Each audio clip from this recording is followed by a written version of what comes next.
Voilà, nous reprenons chapitre 17, que nous avons arrêté en cours de route hier. Je rappelle, Abraham, devant les promesses de Dieu, dit, bien écoute, Ismaël est là, prends-le. C'est comme si on disait à Dieu, ce proverbe un petit peu français qu'on connaît bien, ben écoute, prends-le. Un bon tien vaut mieux que deux, tu l'auras. Tu me promets un fils d'une femme de 90 ans, ben au moins il y a Ismaël, prends-le. Alors Dieu va dire, eh bien non, ce ne sera pas lui l'héritier de la promesse. C'est pas par lui que l'alliance va passer. Dieu reprit, non, mais ta femme Sarah te donnera un fils, tu l'appelleras Isaac, et j'établirai mon alliance avec lui, comme une alliance perpétuelle et avec ta descendance après lui. Bien sûr, en faveur d'Ismaël, je vais faire des grandes choses, je lui promets des peuples, etc. Mais mon alliance, l'héritage, reviendra à Isaac, que ta femme Sarah va t'enfanter l'an prochain. Pourquoi est-ce que Dieu agit ainsi? Pourquoi finalement n'a-t-il pas pris Ismaël? Là, nous touchons au fond de l'élection et du choix de Dieu. L'élection sera toujours le fruit d'une initiative libre, entièrement libre et souveraine de Dieu. Il choisit qui il veut, quand il veut, comme il veut. Sa souveraine liberté. Il est créateur de tout.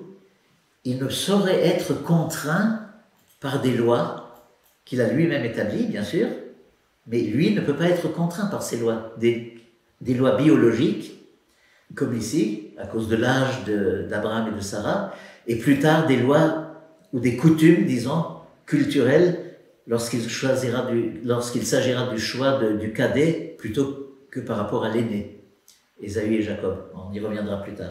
Dieu est libre, souverainement libre, et pour que le bénéficiaire de l'élection, de l'alliance, comprenne la totale gratuité, la grâce finalement, que revêt l'élection, il ne doit en aucun cas pouvoir se l'approprier et ni même la contrôler. Et c'est pour ça que Dieu n'accepte pas ce que dit Abraham. Ben écoute, prends Ismaël, il est là. Il ne l'a pas eu avec Sarah, il l'a eu avec Agar, mais c'est déjà mieux. Mieux que rien. Non, ce sera bien contre même toute espérance, toute imagination, ce sera bien un fils né de ta femme Sarah, même si elle a 90 ans, qui va être l'héritier des promesses. C'est par lui que l'alliance va se perpétuer.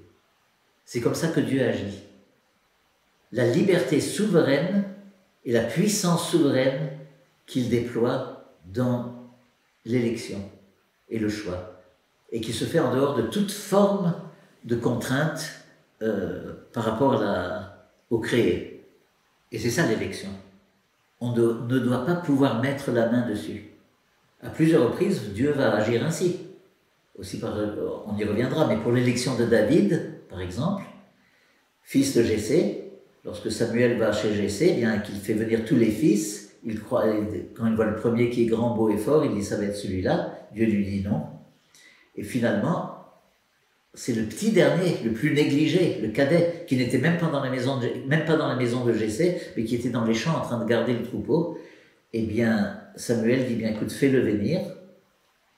Et c'est David, et Dieu dit, c'est lui. Voilà. Contre toute forme d'attente, toute forme d'expectation, voilà.